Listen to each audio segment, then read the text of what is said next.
Okay, mayong mudto na usab kanatong tanan Luzon, Visayas, Mindanao.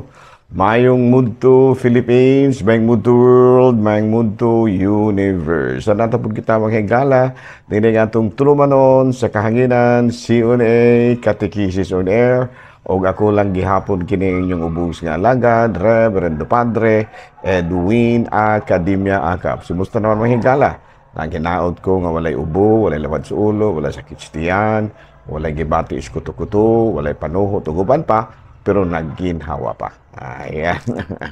King lisod magayo mga higala kung wala na tayo gibati, kay wa na dahil tayo magginhawa. Muna ginaingon ni Richie Di Horsi nga it is better to have bad breath than to have no breath at all. Ayan, no?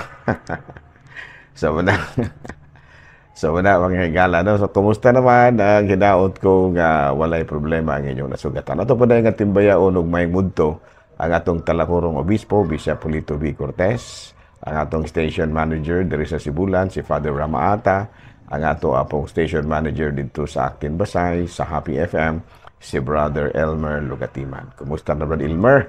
Ug ang tanan gyud natong mga kaigsuonan din na sa Actin Basay nga naabot sa ato nga pagsibya, ilabi na gayon sa Brinas may lapakon, no? Sila diha nila ni Brother Milicio Soderio, nila ni Riza, no? Rin ni Malin, no? Labdiha tapid sa may Pagatban, diyan na may Tabang, no? Kumusta ang higala, no? Siguro bason pula magwala na ko na wala pa ko ninyo kakalimte kay dugay-dugay na rabin taon jutong nasan ko din na, no? That was a long, long time ago, no? When Magellan discovered the Philippines. That was the time when Magellan discovered the Philippines long time ago. Wala higala, no? Ako pa rin kamutan yung makadulo joke-joke na mahigala kay 65 years old na ba ako karong July 26. So muna nga kung medyo gulang-gulang na gani ka, kinahanglan nga doon na dyan na kay sense of humor. Yan. Unsa pa der? Sense of humor? Adili, sense of humor. Lahi man lang. Sense of humor. Kaya ko naman delikado mga na kay sense of humor. Dili. Sense of humor. Ayan, no? Nahalano, may muto na kanatong tanan, mahigala ato pa dahil nga timbayaon ug may muto ang ato mga kaigsuunan ng mga kaparian. Ilabi na din na sa isla, no? Si Monsignor Larry Katubig, ang akong classmate din ha, si Father kanang Ubing Masyon, ang akong mga kontemporaryo din na, no? Si Father J. Enriquez, si Father Rani Colina, Jerry Flores, si Father Leonard Tan, ug daghan pa mga kaparian ato din ha, no? Nga padayon isab sa ilaha nga pagpangalaga din ha, no? Ato pa dayon nga timbaya unog may mudto di no si Brother Boboy Gutierrez, no? Ang kura paroko diri sa may Basay. Hala, no, may mudto na kanatong tanan nang hinaot kita nga ana kamong tanan sa Kapiskays Panglawas, no? Sa naman ang atong mga senior citizens, kumusta naman mo mga brothers and sisters, no? Kagahapon nga lawa diri sa Yungo, nakadawat among mga seniors diri. No, ako seniors man sa kumahigala, pero murag maikog po lamang po kung bungayo. Manalaman po na sa uban. Ingon niya, no? Manalaman po na sa mga labaw nga nanginahanglan. Ayan. Naghang ganihapon, nanghatag diri sa may Poblacion South, no? Muna nga ako, kasi senior ang bukukan, ko, may ID ko sa akong pagka-senior, pero wala na lang ko, nag-apil-apilan na ako na lang ang gihatag sa labaw nga nagkinahanglan. Ayan, no? Nala, no? Aray kita manghigala sa ato ang CBCP News, Balitang Simbahan, niining kamudtuhon. No, ang Pangulo manghigala sa CBCP o Conference of Bishops Conference of the Philippines, no? So CBCP, si Bishop Pablo Berhelio David nagkanayon nga mas maayo nga marisolba ang problema sa West Philippine Sea pinaagi sa malinawon nga paagi. Nanawagan karon siya sa pikas sa China o sa Pilipinas nga sabot-sabutan ng problema aron dili mahimong duguon sama sa kanunay gustong mahitabo sa uban. Balita gihapon gikan sa CBCP Mahigala, Bishop Alberto Uy mipadayag sa iyahang kasubo human nga giaprubahan sa third and final reading sa Kongreso ang Absolute Divorce Bill. Balita manghigala gikan sa Vatican, Pope Francis nanawagan karon sa mga miyembro sa pagtulunan nga Buddhism o mga Buddhists nga andam ang Katolikong simbahan pagpakighinabi o pagpakigdialogo no sa kining mga Buddhist nga alang sa kahiusahan sa tibuok kalibutan. Mao kadto manghigala mga balitang simbahan ining kamudtuhon ug ako lang gihapon kining inyong ubos nga alagad Reverendo Padre Edwin Academia Cab. Kumusta naman ka Mr. Cheng? Okay na ko kay Padre, no? Wala na problema. Para na naghapon kita sa ato negosyo. Masaya na ito mo negosyo ka Mr. Cheng? Parahan kita sa ato negosyo kabahan bitaw sa kana bang pamalit-balit bitaw kanang scrap iron ba? Very good na ako na kana, no? Okay ba ang negosyo natin dyan? Makapalit man po gihapong katagbugas bisan ginagmay at itirit na mapas mo ba doon ay ginagmay income? Bitaw pa na maayo ko ganyan mga insik mo po ay nangapikot na gano'n yung mata nila kinuwinta sila ang ginansya. Makapikot makapikot anong pulding ka na magsigi kang ihap labi ng sinsilyo. Labi ng sinsilyo ng imong ihapon, pikot ka ng imong mata na. Tanawa si Lester Lani na Bandilyo 15, di ba? Kuan po, ng insik po siya kay kaliwat mo lagi ng mga negosyante. Na sige, kwenta-kwenta ng sinsilyo, napikot po rin taon. Lan, may hapon di alan, may wadto di alan. Naala, no? Padayon ta mga galas, ato ang mga buhatono ni ining kabuntuhan. Pero ari kita sa atong ginagmang jolo joke mga higala, no? Nag-istorya gihapon kini si Busting ug si Picoy. Koy, kusuga kay ulan kanina direstos ayong no? Mo, daghang kay kusugas ulan gyud. Nagkuhan ko kanang nagpasilong ko kadali sa bagkuhan kanina, bikire. Bantog lang nakita antikaw itong balin ni mong isingisi dito paging istorya itong tindera o kuhan, tindera Span dito. Nakakita di ka? Dito ko sa atbang. Kami og sa imong asawa, nakita amin nimo, gadala-dala ra bang kutsilyo ti imong asawa. Siga kung mata si imong asawa ganina, nagtanaw nimo nga murag yung kuan kay itong naitindira kung kuan, tindira og pan. Ko ba di ka kaulis inyo? Wala pa. Na, mas maayo siguro manghaplas ka og kanang lana sa kuan. Putian ba? Nga naman. Ay, ito yung mga asawa, gadala-dala kutsilyo. Mura kong mo lugwa ng matas kasuko ganina. Mao ba? Mao yun. Ako pa nimo, mangayo na lang ng kadaan o kuan. Ni ngayo ka o kinibang bitaw na itumaron bitaw. Kanang bitang tumaron o madunggaban ka niya. Dili na ka maunta. Himag ba, himag. Pangayo lang na. Pagdala na lang daang himag, aron nga yung ulit na mo si Joey. Sukog ito yung asawa kanina. Joke ba yan? Dili na ni joke, tininood na yung bullpen. Okay, padayon ito mga higala. Padayon ito mga higala sa ito ang mga buhatono ni ining kamuntuho, no? Lang na itong mga bana nga pilyo kayo, palit na lang mo daan yung himag, labi na ko. Labi na yun kung yung asawa, labihang isuga, may pagka-style po sa mga, saan pa na, membros ilaga-gang ba? Basta ko nas Mindanao nga mga membros ilaga-gang nga, di madali. Nalala, panayon ta may galas, ato ang mga buhatono ni ining kamuntuhon. Nalala kita may galas, ato ang Saint of the Day. Aboy na ang atong Saint of the Day karon mao si Saint Max, saan siya? Maximus, no? Saint Maximus of Trier, no? T-R-I-E-R, no? Saint Maximus of Trier.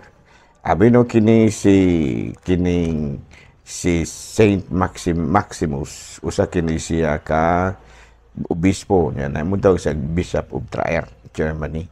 Unya matud pa kuan kini siya ngadtong tuig 332 unya kuan kini siya iyahang gitagaan katubitong si Saint Athanasius, no, didto in town po nagpasilong sa iyahang palasyo kay kanang palasyo ning mga obispo, no, didto niya giatiman si Saint Athanasius. Unya naila kini si Saint Maximus of Traer sa iyahang pagpakig-away, pagpakigsakbang usab sa Arianism. Kini batang mga pagtulunan nga wala mutuo nga si Kristo Dios, tao lamang. No? So karong adlaw ato nga ginumduman si Saint Maximus of Trier.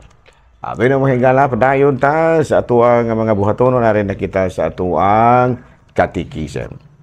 O sabi atong catechism karon pada ang atong catechism karon nung pulding kabahin gyapon ni sa paligas, no, katubitang PALEGAS, no, katubitang letter P pride, letter A anger, na letter L lust, letter E envy, dayong letter G gluttony, dayong letter A avarice, no, o dayon kining sloth. No, kaya atong i-discuss karon humana man ta sa envy o sa gluttony, arin na pod kita sa avarice, no, ano din na pagpronounce dibla ni avarice, pero kung binasayon ra nato pagpronounce sa kuan ni siya avarice, no, avarice, no. Pero kung ato yung i-pronounce jug maayo, binisaya nga pagka-pronounce avarice. Pero kung medyo islangon o gamay, avarice. Ganyan, no? Abi no, avarice, no, higala, no? Extreme greed for wealth or material gain. No? Sa ito pa, may pagkahakog po ni siya gamay. Pero mas grabe yun kay extreme greed for wealth or material gain. No? Why katagbawan, no? Why katagbangon tingguha sa pag-angkon o mga bahandi. Na avarice mas dautan pa kaysa kahakog, no? So unsa may mga hinungdan ngano nga nya kini ra bagong kahakog matud pad Biblia dako kay kining sala, no? Ito natong basahon sa Ecclesiasticus kapitulo 5 bersikulo 10. Kun mahigugmaon ka sa salapi dili kagayod matagbaw niini. Kung mangandam ka nga madato, dili gayud kini nimo batonan ang tanan nga imong gitinguha. Wala kini kapuslanan. No, mula, no? Unya sa panultihon kapitulo 28 bersikulo 25, ang pagkahakog naghaling ug kasamok.